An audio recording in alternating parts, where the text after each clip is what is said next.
throws for the end zone. Olsen, touchdown! Smith scores, and the Carolina Panthers win in overtime.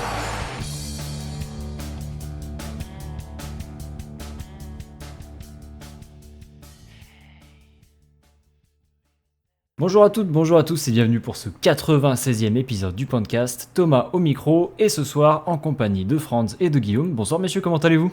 Salut Franz, salut Thomas, bonsoir à toutes et à tous. Ça va bien ma foi, en vacances presque. Il ne reste plus qu'un seul match dans la saison et puis après ce sera vraiment les vacances.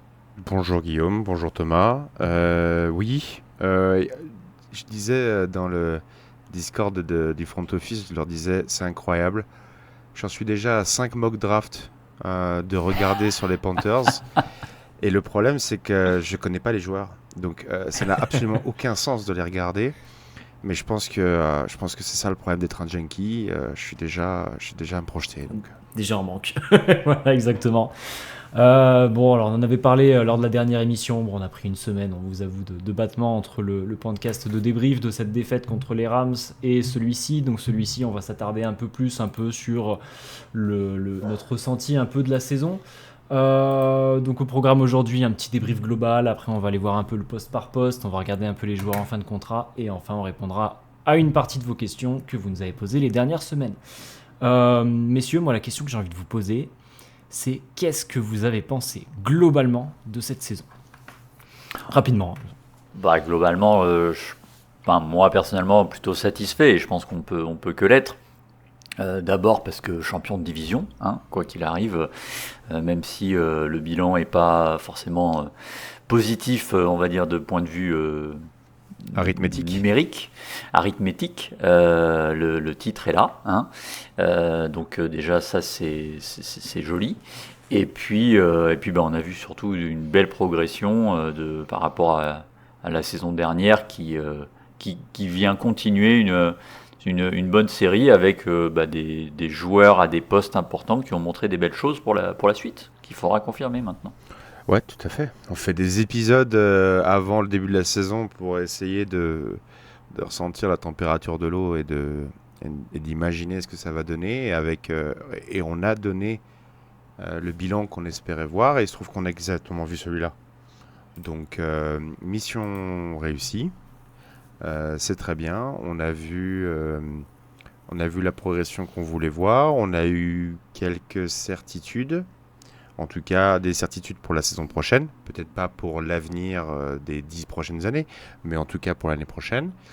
Ce qui fait que ça aide un petit peu d'un point de vue charge mentale pour le front office des Panthers de se dire est-ce que je dois regarder partout, est-ce que je dois sélectionner. Donc ça c'est déjà pas mal. On peut faire des focus et on peut aller renforcer des postes et choisir de quoi vraiment améliorer cette équipe plutôt que d'éteindre le feu. Alors, je dis ça oui et non parce qu'on a eu quand même quelques news de blessures qui vont peut-être changer quelques programmes, mais on n'a pas, par exemple, à se dire quid de ce qu'on fait niveau quarterback l'année prochaine, ce qui est quand même la question qu'on espérait répondue en début de saison. Donc c'est déjà pas mal. Donc globalement, on a quand même un peu vibré. On a eu des coups d'éclat, il y a eu un petit rollercoaster émotionnel en permanence. Et puis voilà, on a parlé un petit peu de nous, et j'avais dit ça d'ailleurs par rapport à pourquoi il faut qu'on aille en play-off. C'est important pour notre franchise que d'être visible des autres joueurs qui vont être free agents et qui vont peut-être vouloir venir, visible au niveau financier également. Bref, c'est une saison réussie dans le renouveau de cette franchise. Ouais, exactement. Et moi, je vais rebondir un peu sur ce que tu disais, notamment sur un mot. Le mot, c'est vibrer. Tu l'as clairement dit. On sort de quand même quelques saisons qui étaient un peu compliquées, on va pas se le cacher, avec nos dernières playoffs qui remontaient à 2017 et une défaite contre les Saints, malheureusement. Voilà, ça faisait quand même quelques temps qu'on attendait ce retour en play-off, certes, pas avec un bilan positif, mais néanmoins avec un retour quand même. 8 victoires, 9 défaites, une couronne de NFC South. face à une NFC South qui était tout aussi qui était minée, on va dire, en termes de qualité, en termes de blessures, notamment je pense chez les Buccaneers, aussi des choses qui n'ont pas fonctionné pour beaucoup, chez les Falcons également on parle de blessures, mais voilà, il fallait prendre l'avantage de ça, il fallait aller prendre de l'expérience, et le fait est que effectivement sur notre dernier match de saison, donc notre premier match de playoff depuis 9 ans, en fait on n'a pas été ridicule contre des Rams qu'on avait battu certes en saison régulière, mais où on perd que de 3 points et ça se joue à un rien. Franchement, enfin, oui, comme vous le mentionnez également, en début de saison, on fait un podcast à chaque fois pour donner un peu notre avis sur combien de victoires, combien de défaites. Mission accomplie, globalement, on a eu ce qu'il fallait. La qualification en playoff, j'ai même envie de dire que c'était du bonus, parce que oui, on pouvait penser que les Buccaneers allaient être au-dessus, ou que voilà. Moi, franchement, je retire beaucoup de positifs. Le mot vibrer, comme je disais, parce que, comme tu disais également, parce que voilà, on a pu ressentir encore une fois des choses. Des fois, il y a des matchs où on se disait, bon, un match sur deux, on savait qu'on allait se prendre une tôle, qu'il allait peut-être se passer quelque chose, on en rigolait un peu. Mais le fait est qu'on a vibré, et ça, c'est peut-être le plus important quand on est fan d'une équipe sportive. Et d'ailleurs, ça s'est ressenti rien que dans le stade, déjà. C'est ce que Exactement, ouais. Sur plusieurs matchs, je pense au premier match contre les Falcons à domicile, que ce soit la confrontation également contre les Rams il y a 2 semaines. Enfin, voilà, c'est un tout, et franchement, ça se ressent au niveau de la fanbase au global, hein, que ce soit même avec le point d'exclamation de la saison, avec un Cam Newton qui revient, c'était toute une symbolique. J'avais noté quand même quelques statistiques sur cette saison pour comparer un peu par rapport à la saison précédente. Vous allez voir, il y a un côté quand même où c'est un peu plus parlant qu'un autre, qui est totalement révélateur, j'ai envie de dire, des améliorations de l'équipe qu'on a pu avoir à la dernière intersaison. Au niveau de l'attaque, on termine 26e attaque de NFL. Voilà, on en a parlé très longtemps du cas Bryce Young pendant la saison. On sait que ce ne sera pas un quarterback à 4000, 5000 yards sur une saison. 3048 yards à la passe cette saison, on était à 3188 l'année dernière, globalement, équivalent, constant. Et à la course, pareil, 1977 yards, 19e attaque de NFL à ce niveau-là, contre 1878 et une 18e position l'an dernier. Globalement, voilà, mais vous vous doutez, du coup, l'amélioration vient surtout du secteur de la défense, où on a beaucoup investi la saison précédente, l'intersaison précédente. Encaissé à la passe, on encaisse 3467 yards, 15e défense de NFL cette saison, contre 22e l'an dernier avec 3820 yards, du mieux quand même dans ce secteur.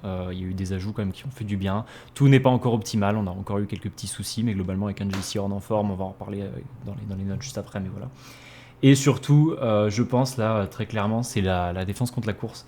2096 yards encaissés cette saison, 3057 l'an dernier. Globalement, on passe de la pire défense contre la course à la 13e meilleure.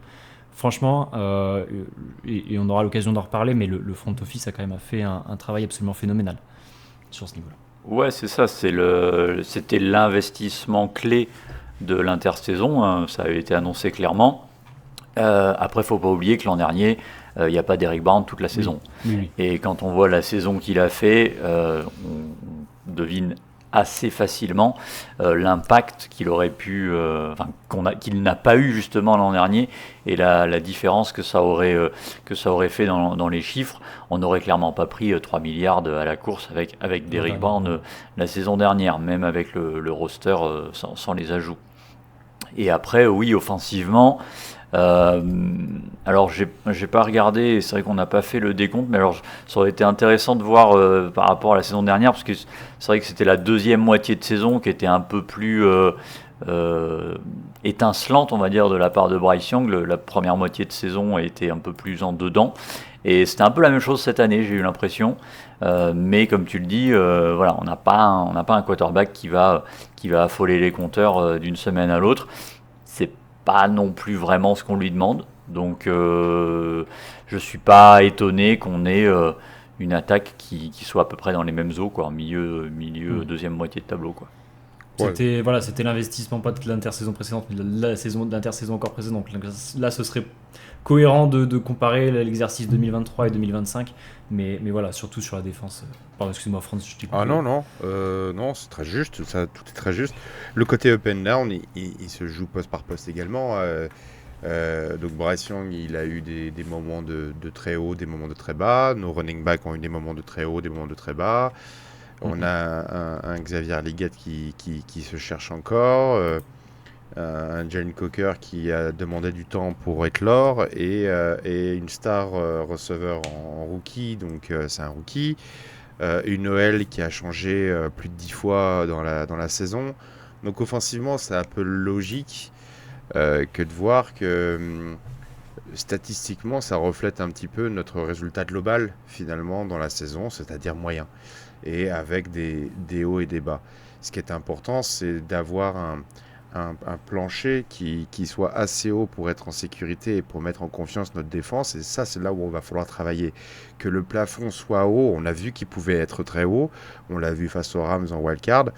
On sait que le plafond peut être très haut. Mais l'écart type dans notre offense, il est trop important. Et tout le travail, ça va être d'augmenter le plancher. Je ne demande pas forcément à ce qu'on mette 40 points, à ce qu'on soit les Bengals à devoir mettre 40 points à chaque match. Mais il faut s'assurer d'un plancher suffisant pour mettre en confiance la défense et pas également l'obliger à rester sur le terrain les 3 quarts du temps. Et puis défensivement, ça a été le focus, on avait fait un bilan de la off-season, ça a été le focus que de travailler sur la run défense. Bon bah voilà, c'est réussi. Je pense que Dan Morgan a fait une saison tout particulièrement bonne. Et on va aller dans le poste par poste après pour un petit peu déterminer ce qu'on imagine comme étant plus ou moins bon, plus ou moins fort dans notre roster. Donc on va aller dans le détail, mais ce qui est sûr, c'est que les ajouts, les apports, la réflexion qu'il y a eu par rapport à la défense, elle a plutôt fonctionné, puisqu'on passe pas de dernier à milieu de classement comme ça en quelques mois, en claquant des doigts. Et donc il faut qu'elle continue, et c'est plutôt évident de savoir là où elle a besoin d'un petit ajout.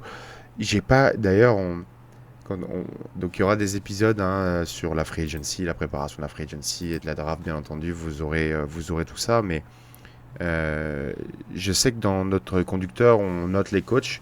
Je voulais juste me donner un petit point à Dan Morgan. Je crois que Oui. J'ai pas mis de ligne, ouais, donc je me permets, si ça te dérange pas, Thomas. Et en fait, Dan Morgan, il a fait un travail excellent. Ouais. Et c'est pas simplement sur le choix à la draft, la partie stratégique. Donc on avait donné une très bonne note de la draft parce qu'il avait fait les bons moves au bon moment. Il avait pris les joueurs à la bonne value et ainsi de suite. On va pas refaire tout ça. Mais c'est surtout parce que tous les joueurs qu'il a pris ont compté à un moment donné. Tous, ils ont servi à quelque chose. Et il n'y a pas seulement d'ailleurs prendre un joueur et le mettre sur le terrain et voir ce que ça donne. Ça va être par exemple la signature de Mac Jackson, alors qu'à ce moment-là, bon bah évidemment, ça courait pas les rues que de voir des propositions pour lui. Et puis il fait une saison absolument resplendissante. Donc bravo à lui. Le seul petit bémol, parce que j'ai quand même trouvé un point négatif sur ce qu'il a fait, Dan Morgan, c'est peut-être d'avoir laissé partir Shaq Thompson dans un secteur où on verra. Alors moi sur le coup, j'étais là, je comprends parfaitement son move.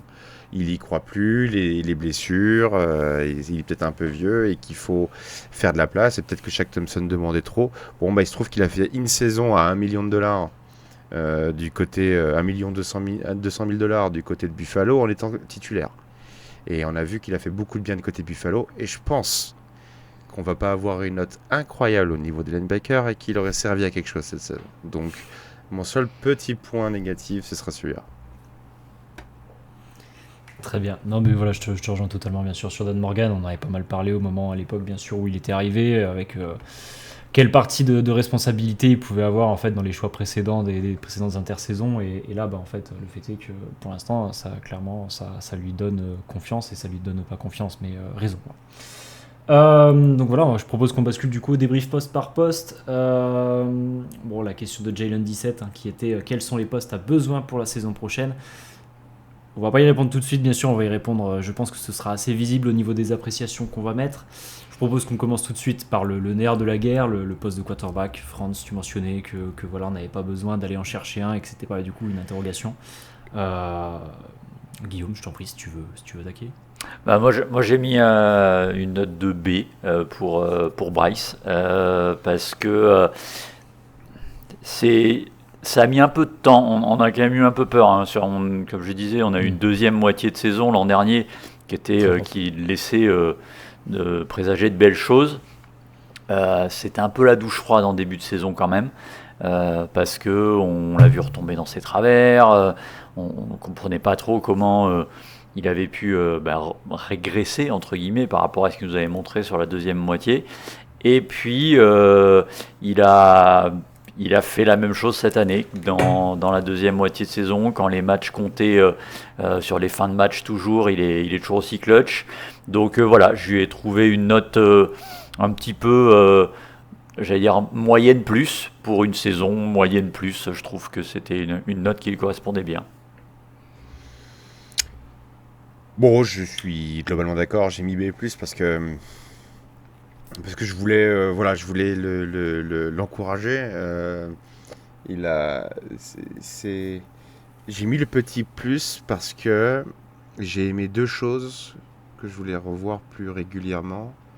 C'est son côté leader, le côté petit patron qu'il a et qui a l'air de fonctionner. Et j'aime beaucoup voir ça de mon quarterback. Et deux, parce que quand tout roule, tout roule. Et quand tout roule très très bien. C'est-à-dire que quand je disais que l'offense en fait avait un plafond très très haut, c'est parce que lui aussi il a un plafond très très haut et que son plancher est très très bas.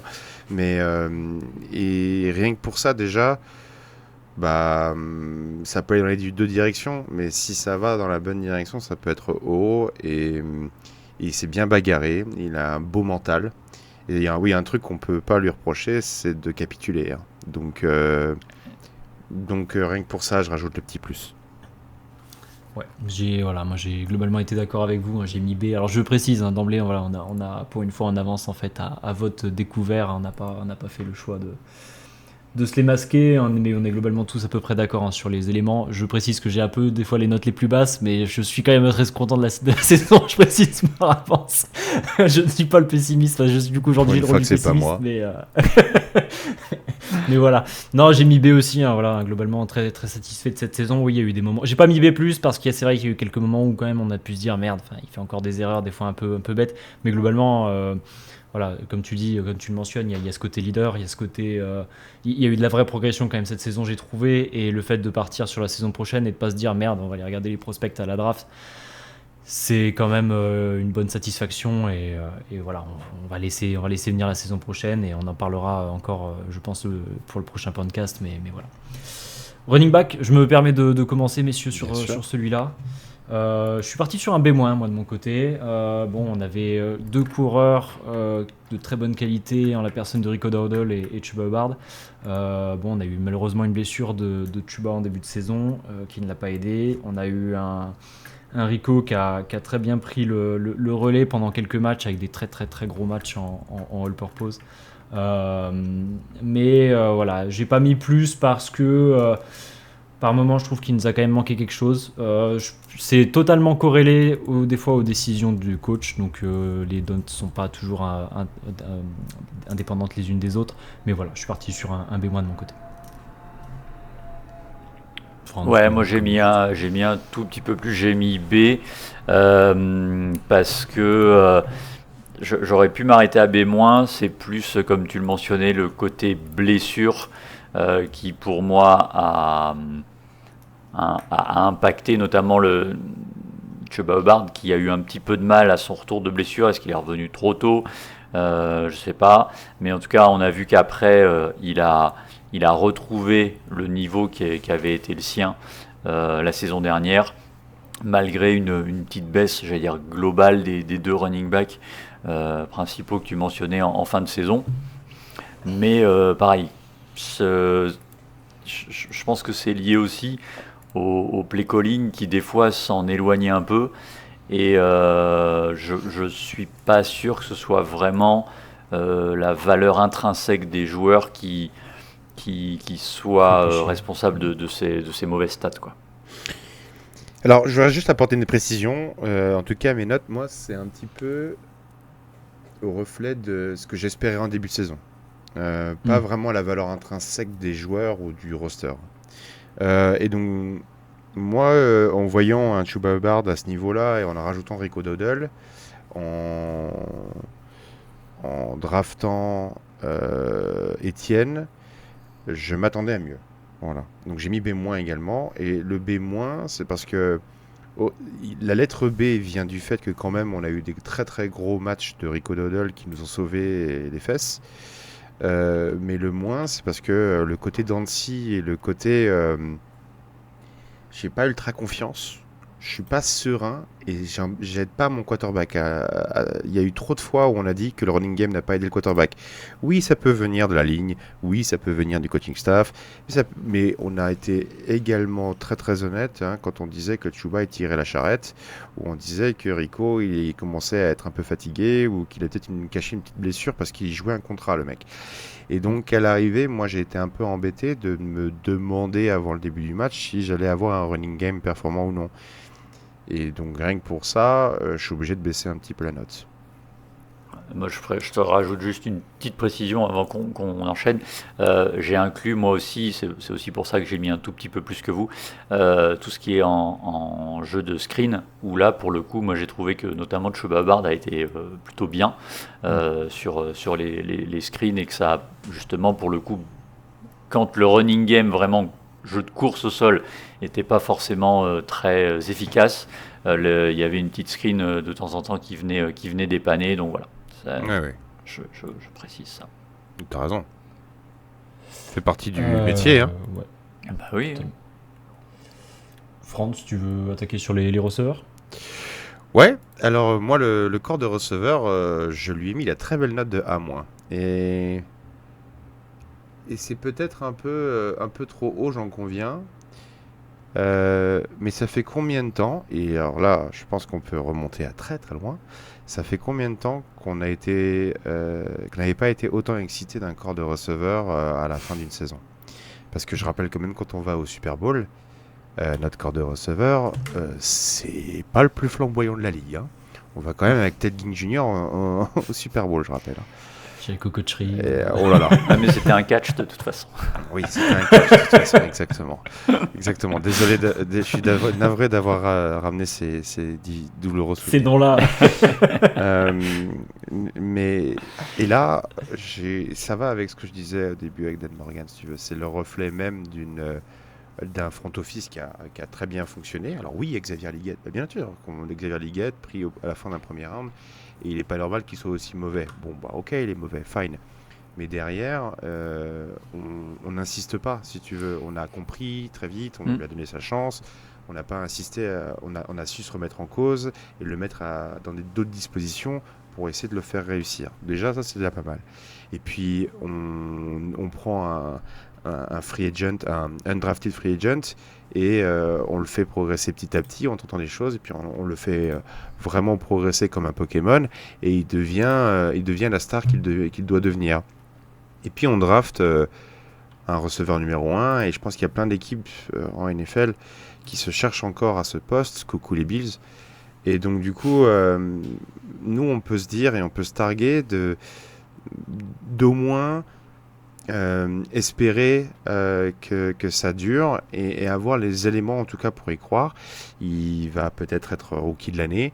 Et ça, rien que pour ça, si Macmillan est rookie de l'année, eh ben, je suis presque obligé de mettre les receveurs du coup dans la position A, et surtout avec un quarterback en dents de scie. Donc bravo à eux. Il y a quand même une progression, c'est A-, et on en parlera, il y a peut-être des moyens de la faire progresser. Mais globalement, par rapport au début de saison et tous les points d'interrogation qu'on avait, je suis satisfait. Tout pareil, j'ai la même note pour les mêmes raisons. J'ai jamais caché que j'étais fan de Jalen Coker, donc c'est sûr que je ne peux être qu'enthousiaste. J'ai juste envie de mentionner aussi Jimmy Horn. Pour le coup, je dois bien reconnaître que quand on l'a drafté au 6e tour, je crois, quelque chose comme ça, j'y croyais pas beaucoup dans ses chances pas en lui, mais dans ses chances d'être dans le roster et d'apporter quelque chose. Et puis je suis bien content qu'il m'ait bien fait mentir, donc ouais, à moins pour moi aussi, je te rejoins. Moi je suis parti sur un B+, j'ai beaucoup hésité avec le A-. J'avoue que voilà, je me suis un peu auto-flagellé parce que voilà, j'étais un peu celui qui croyait beaucoup en Xavier Liguette. Là, sur la fin de saison, j'étais un peu refroidi, un peu déçu, très franchement, clairement. C'est un peu lui qui abaisse la note, hein, mais globalement, j'ai mis cette note-là parce que je l'ai mise, mais j'aurais très clairement pu mettre un moins également, ça aurait été totalement mérité. Le groupe est jeune, comme vous le mentionnez vis-à-vis des Bills. Franchement, je pense qu'on a de la chance aujourd'hui d'avoir un groupe de receveurs comme ça, avec autant de diversité et qui a encore matière à travailler, à progresser. Donc c'est peut-être un des plus grandes forces, je trouve, de cette équipe à ce jour. Alors, si je peux rebondir, t'as raison hein, de te flageller même par rapport à Liguette et tout. Et c'est pour ça que je disais que c'était en vue de ce qu'on avait en début de saison que je note. On a des doutes sur Liguette. Je rappelle qu'on perd Thielen. Mm. Alors qu'on se disait que justement on avait quand même un corps de receveur qui était hyper complémentaire. Et malgré tout, tu arrives à faire ça et tu arrives à progresser de manière générale dans les airs. C'est pour ça que je souligne un petit peu ça. Et par rapport à Jimmy Horn, tu as parfaitement raison, Guillaume, puisque si moi j'avais un axe de progression au niveau des receveurs, ça serait dans les big plays, ça serait dans justement aller chercher de la vitesse avec de la profondeur et pas seulement un catch spectaculaire. C'est d'aller chercher du yard after catch. Et s'il y a bien un joueur qui doit être le chaînon manquant pour l'année prochaine, c'est bien lui. Tout à fait. On peut passer sur les tight ends maintenant, hein, si vous le vas-y. souhaitez. Alors moi, tight end, je suis parti sur un B-. J'ai mis une note assez basse. J'ai quand même des motifs d'espoir sur cette équipe, sur cette portion du roster. J'ai mis une note assez basse parce que je trouve qu'on les a pas toujours assez vus. On a malheureusement eu un JT Sanders qui s'est malheureusement blessé, donc ça n'a pas aidé. Néanmoins, j'ai quand même un bon motif de satisfaction sur cette saison, la personne de Mitchell Evans. J'y croyais. C'était un des joueurs sur lequel j'avais le plus envie de voir ce qu'il était capable de faire en NFL.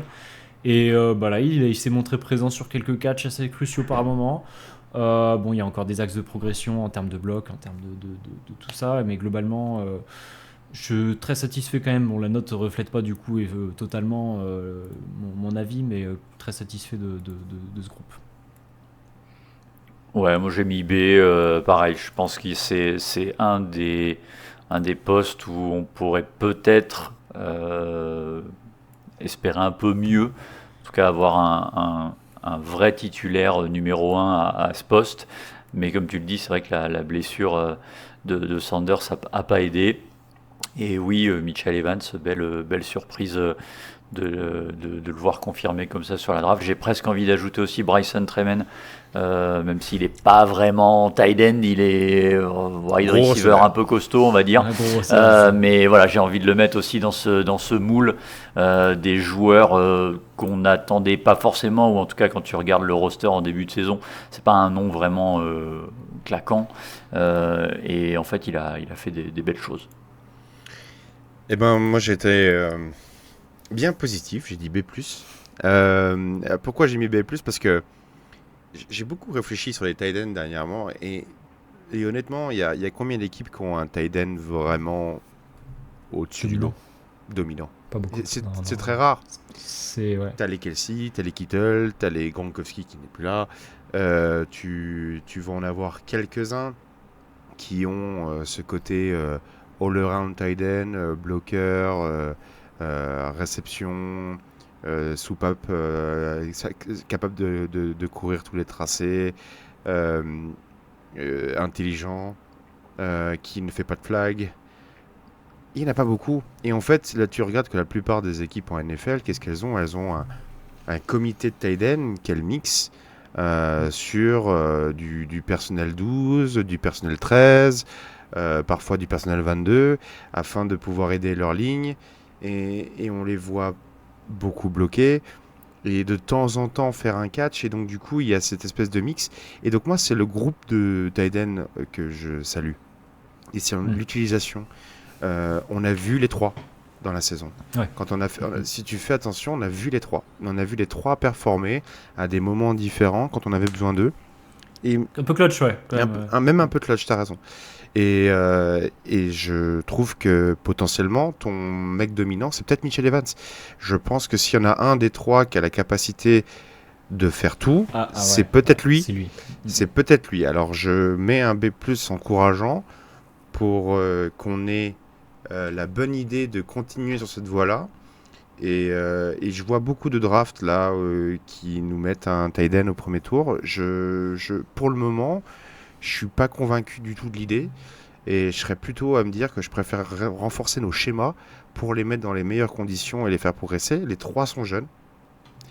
Alors peut-être que Tremble, évidemment, que t'es Tommy Tremble, désolé, je déborde un petit peu sur la frame aussi, mais que t'es Tommy Tremble, c'est 6 millions de cap que tu récupères, donc c'est beaucoup de cap. Donc peut-être qu'on va prendre cette décision, on va voir, mais au moment où on parle, ils sont 3, et les 3 m'ont fait une saison satisfaisante. Pas flashy, mais satisfaisante. Bien intéressante. Ouais. Tu veux te lancer sur la ligne offensive pendant qu'on y est? Ouais, donc la ligne offensive, moi, j'ai mis un B. Je vais faire rapidement parce que Guillaume a mis une moins bonne note et c'est intéressant du coup de voir. Je crois qu'on a mis la même note, Thomas. Ouais. Je mets B parce que je suis pas satisfait je suis pas convaincu. Disons que je suis pas à l'aise à tous les niveaux. Je suis pas à l'aise d'un point de vue centre avec Ked Mays, qui est free agent cette année. Je suis pas à l'aise avec Ikem Ekwonu, Blessé en plus. qui maintenant est blessé.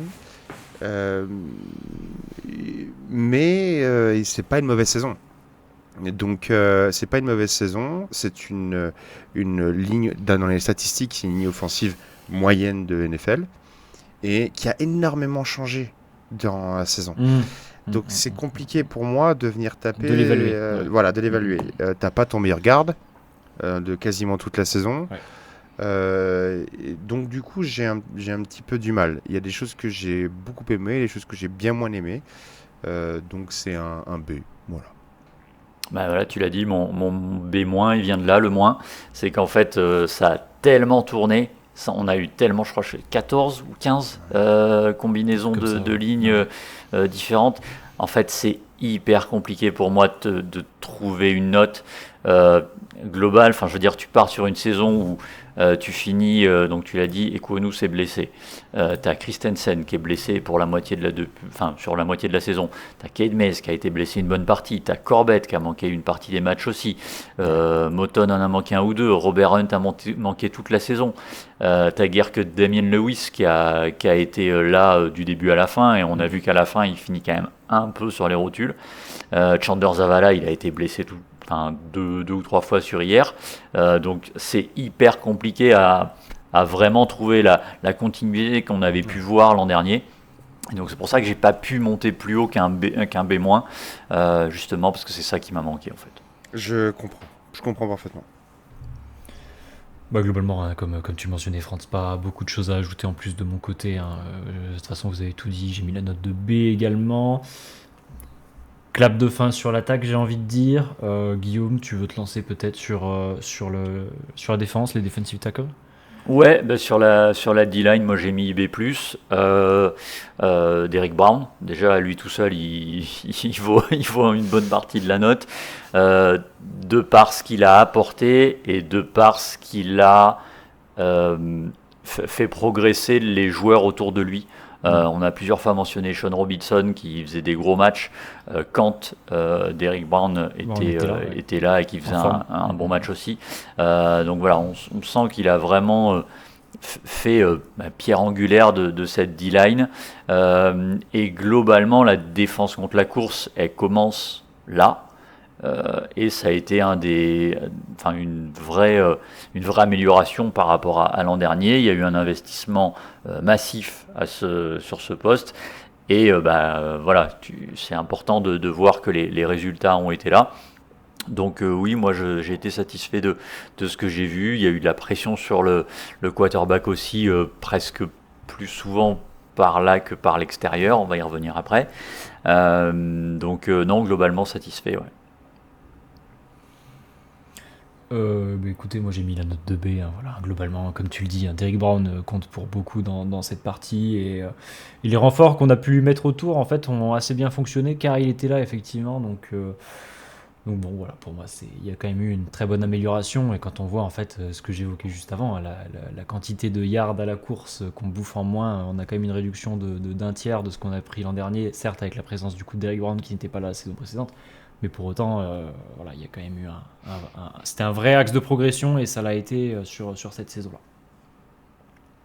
Ouais, parfait, vous avez tout résumé. J'ai mis B+, moi, pour tout ce que vous avez dit et aussi les flashs de certains joueurs en rotation qui ont pu parfois bien rentrer dans la ligne, donc c'est pas mal.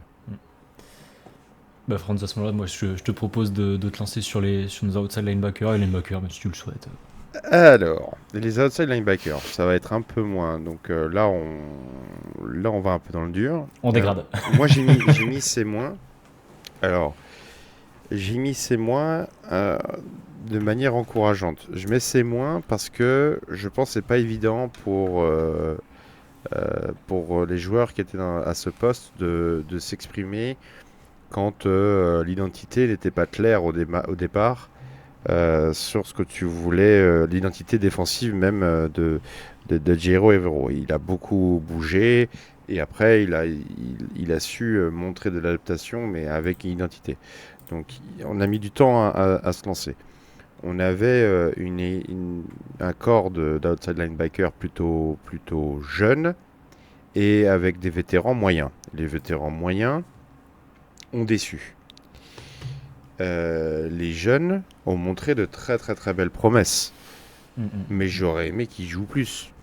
Ouais. Nick Scurton, et pour ne pas le citer, Nick Scurton est une vraie satisfaction à ce poste. Est-ce qu'il sera un outside linebacker numéro 1 à plus de 10 sacs dans une saison? On n'en sait rien.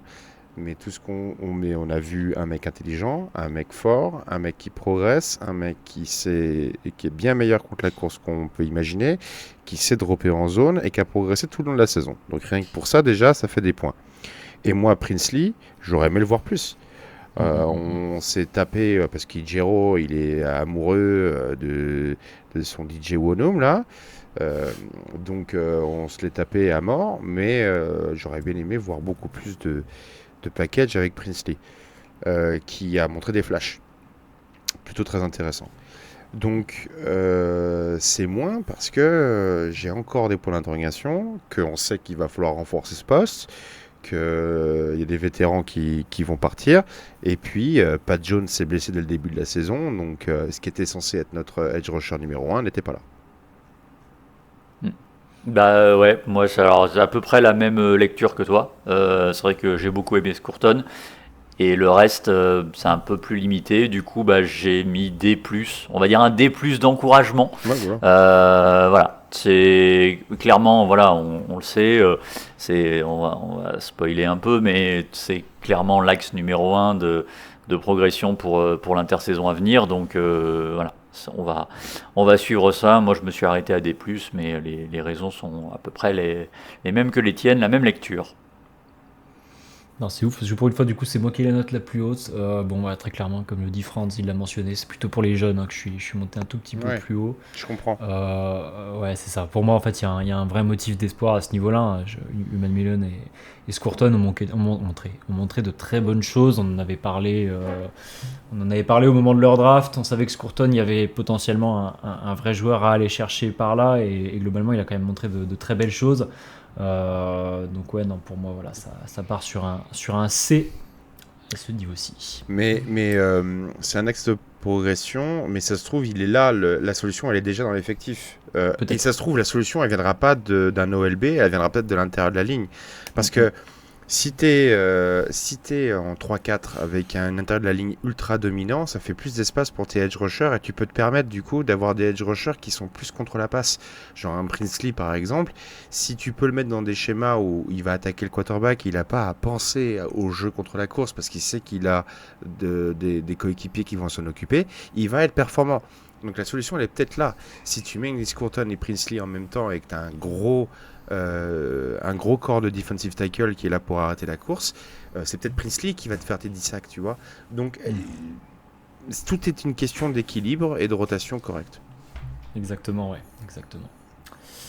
Sur les linebackers, voilà, j'attaque, hein, je vous laisserai compléter. Là, par contre, j'avoue que j'ai été un peu plus pessimiste. Bon, j'ai un peu vu moins de choses. J'ai mis la note de D de mon côté, très bas, peut-être ma note la plus basse, très clairement.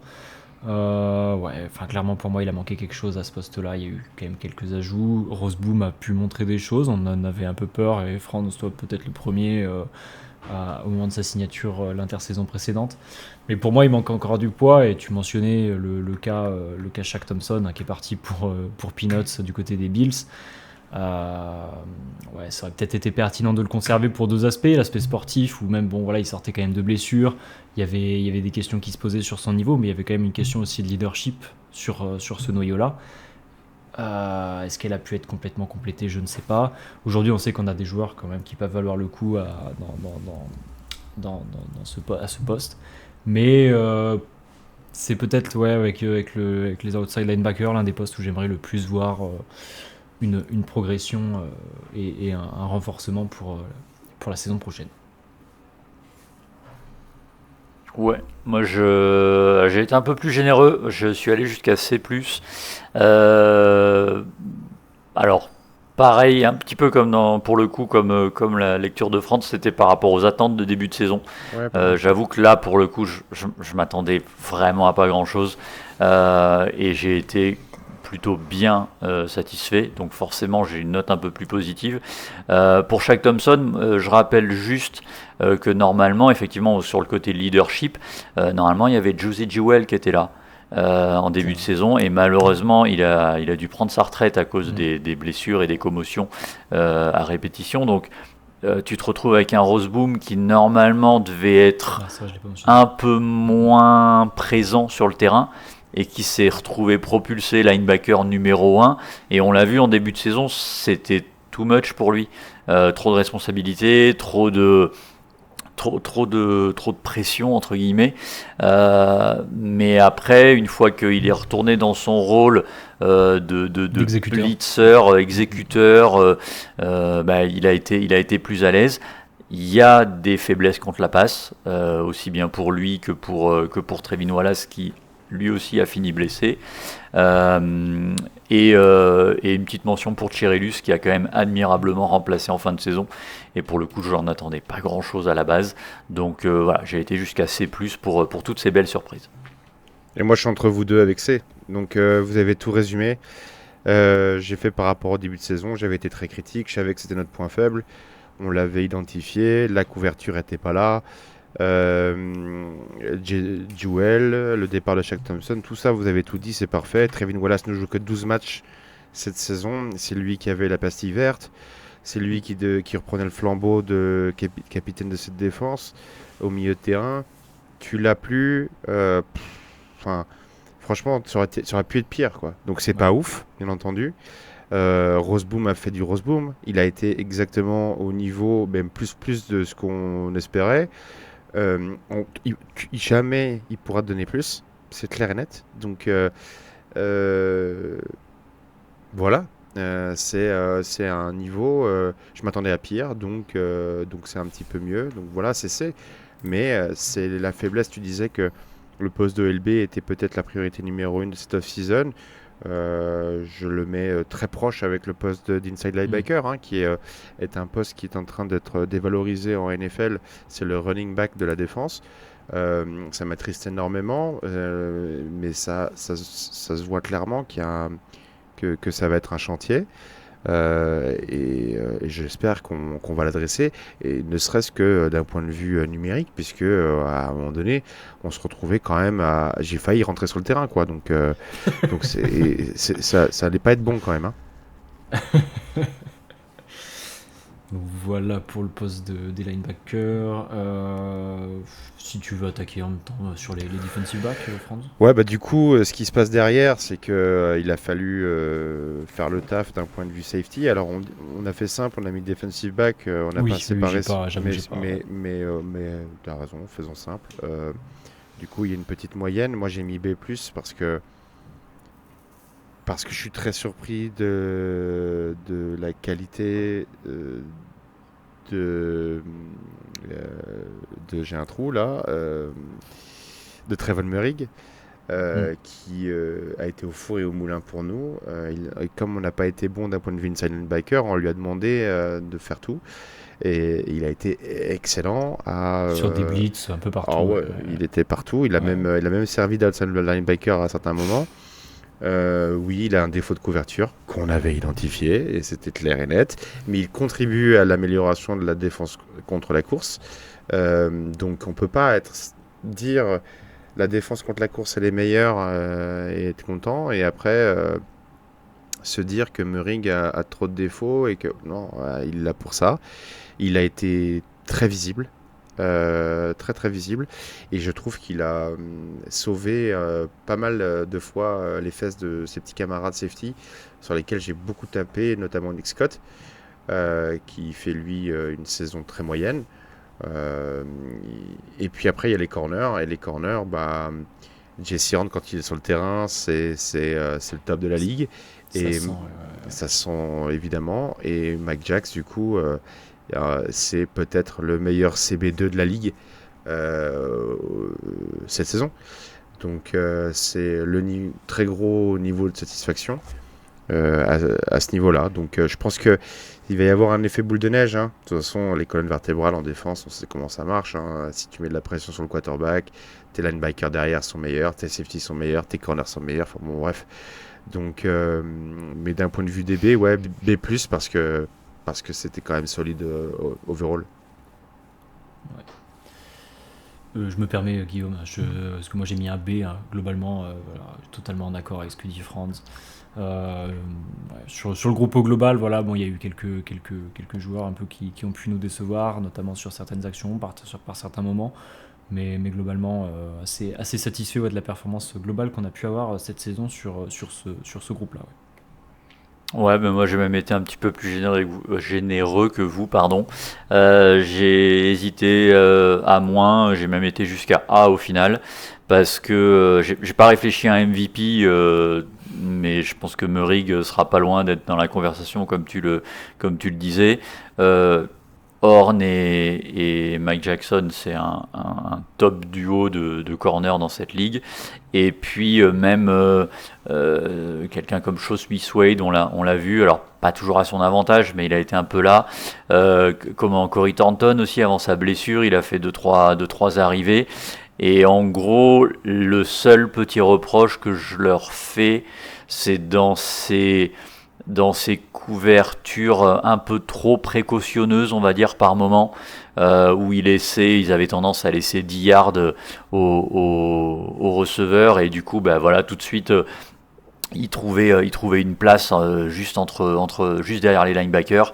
Donc c'est peut-être le petit reproche que j'aurais, mais comme je sais pas trop si c'est uniquement le joueur ou si c'est un schéma défensif voulu par Ejiro, dans le doute, j'ai pas voulu leur imputer. Donc voilà, je suis allé jusqu'à A, mais ça aurait pu être A-, j'ai hésité un peu entre les deux. Alors, moi je peux pas mettre A, déjà parce que tu l'as dit, il y a des moments où je trouve qu'on est trop loin de l'attaquant. Je peux pas mettre A parce que je trouve qu'il y a de la jeunesse et c'est normal. Lathan Romson, il a eu des hauts et des bas. Shaw Smith-Wade, il a eu des très très bas et des hauts. Et je peux pas mettre A parce que souvent j'ai trop dit qu'on a pensé à dévier le ballon que le big play et qu'on a pensé au contact plus que le ballon. Et ça, c'est des reproches que je peux faire encore à Jesse Horn. Il est agressif, il a des flags. Et en plus, parfois, ça va être, même s'il fait 2 interceptions sublimes dans la saison, évidemment, ça me fait mentir, mais il y a des moments où il voit pas que le ballon il est attrapable et il va penser d'abord au bras du receveur. Bon, au moins, il fait son taf, mais c'est là où il me manque pour moi cette notion un peu big play qu'on a un peu eu sur la fin de saison. Ça a progressé dans la saison. Mais donc du coup, espérons qu'on démarre de ce niveau-là, du coup, saison prochaine, pour aller de B+ vers A+ l'année prochaine. Ouais.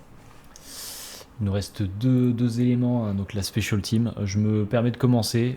J'ai mis la note la plus haute pour deux éléments, hein. Globalement, que ce soit en punt ou en kick, je trouve qu'on a été très très bon. J'ai pas grand chose à dire de plus, hein, sur tous ces éléments, mais globalement les punts étaient assez bons, toujours avec une bonne moyenne de distance, jamais de position trop déconnante pour quand on devait rendre le ballon. Et en termes de kick, Ryan Fitzgerald nous fait quand même une super saison. Première saison pour lui. Pas toujours évident pour un kicker qui débarque en NFL de toujours s'adapter. Le fait est que il a loupé quelques kicks, mais il avait quand même été très très bon dans des moments très clutch pour aller des fois nous chercher la victoire sur les drives, sur des game winning drives. Il n'a pas été trop touché par la pression, par tous ces éléments, donc moi globalement une bonne satisfaction à ce niveau-là, rien que pour ces deux éléments. Ouais, moi j'ai mis B+ pour ma part. Ryan Fitzgerald, rien à dire. Le seul petit point que moi j'avais, c'était plus la couverture sur les retours de punt, où j'ai trouvé que par moment c'était un peu limite. J'ai en mémoire le match contre New England, je crois, où on en encaisse 150 yards ou quelque chose comme ça. Voilà, c'est le petit reproche.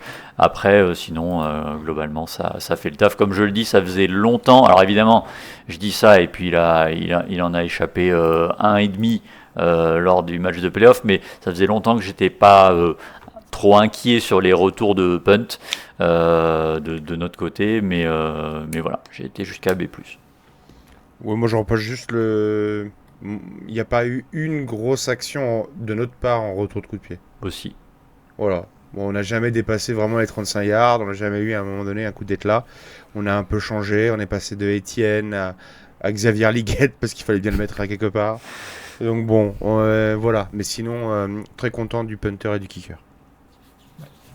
Et enfin, le coaching staff. Franz, tiens, si tu veux. Ouais, donc, oui, parce que j'ai pas la moins bonne note. Moi, je suis au milieu. Alors moi, voilà, je suis à B. Je suis à B parce que notre coach est à l'image de son équipe. Il est jeune, il est en progression. Il manque d'audace à mon goût la plupart du temps.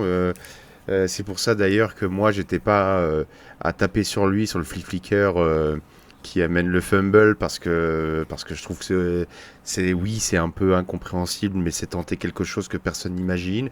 Ce que je lui reproche, moi, je trouve qu'il le fait pas assez dans cette jeunesse et cette fougue. J'aimerais bien qu'il retire un peu ses craintes quand il mène au score ou qu'il est juste derrière. Je veux qu'il soit tout le temps le pied sur le champignon. Mais globalement, j'ai l'impression qu'il se regarde pas trop beau, il se voit pas trop beau, et j'ai l'impression qu'il se remet plutôt en question et qu'il progresse.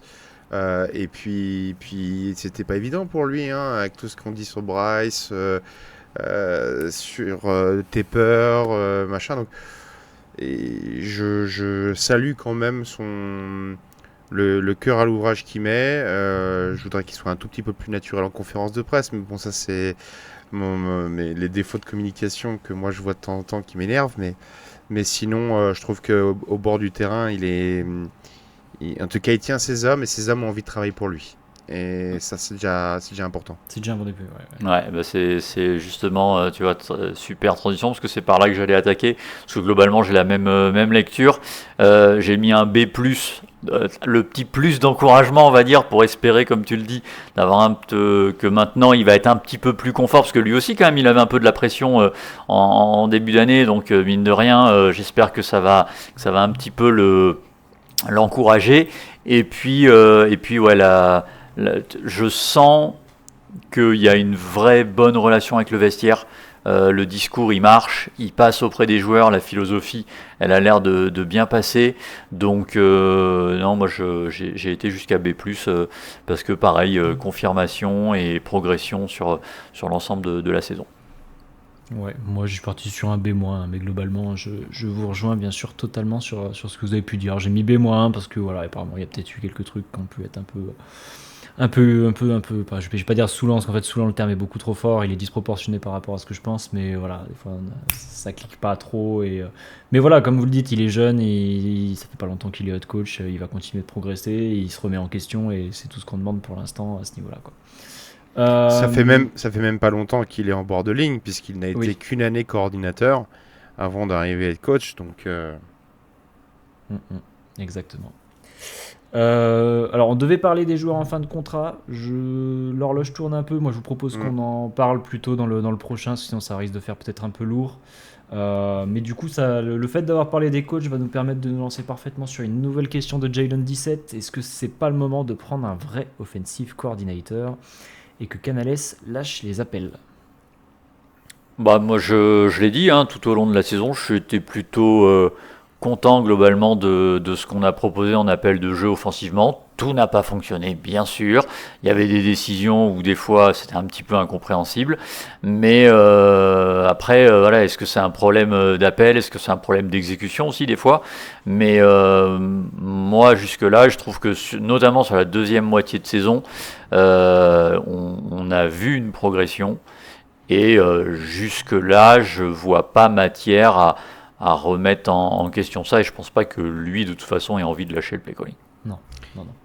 je vois pas comment il pourrait le lâcher. Ah non. C'est sa valeur, C'est son truc, quoi. c'est sa trademark. C'est lui, ouais. Bah oui. Donc il va mourir avec ses idées, C'est ça. et c'est pas le head coach de 50 balais qui a tout vu, tout vécu et qui du coup s'accompagne. Là, lui, sa trademark, c'est ses appels de jeu, c'est ses designs. C'est pas un coach défensif à la base qui a besoin d'un coordinateur offensif. Donc, je le vois pas. Je trouverais ça d'une humilité presque déconcertante et qui presque me dérangerait, tu vois, s'il le faisait, dans le sens où, bah, dis donc, mon gars, après 2 saisons, ça y est, t'abandonnes. Tu te dis pas que t'as le niveau. Donc non, je pense qu'il faut qu'il y retourne, il faut qu'il retourne au charbon, et puis on verra. Et s'il est pas bon au niveau play calling l'année prochaine, eh ben on remettra peut-être ça en question. Mais là, c'est trop tôt, je pense pas.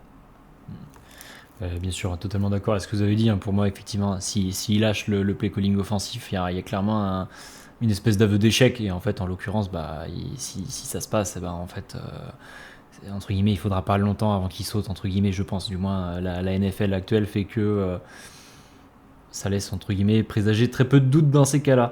Et la communication avec Bryce, Oui. qui est importante. Il faut, si tu casses le chaînon et que tu mets un mec au milieu avec lequel ça se passe pas, bah terminé, t'as tout foutu en l'air. C'est ça. Question de Baron Ours. Quelles sont vos attentes pour la saison prochaine? France, Super Bowl. si tu veux attaquer. Moi, je vise rien d'autre que la bague. De toute façon, si tu démarres pas la saison avec ça.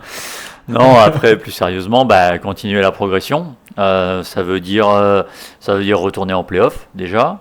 Mais il faut voir comment va être construit l'intersaison. Évidemment, il faudra que ce soit en accord avec ça. Mais rebondir et remplir les faiblesses qu'on a eues. Et puis, comme je dis, retourner en playoff, c'est l'idée. C'est pour moi l'objectif à atteindre. Et puis après, une fois que tu es là, espérer aller plus loin, quoi. Pas mieux. Le programme va être beaucoup plus compliqué. C'est sûr. Parce que c'est le défaut d'avoir gagné la division. Hein. Maintenant, on va avoir un schedule qui est bien plus compliqué. Donc, ça va être chaud. Ça va être très chaud. Et les termes sont bien choisis, Guillaume. C'est retourner en playoff. Pas forcément gagner la division, mais retourner en playoff.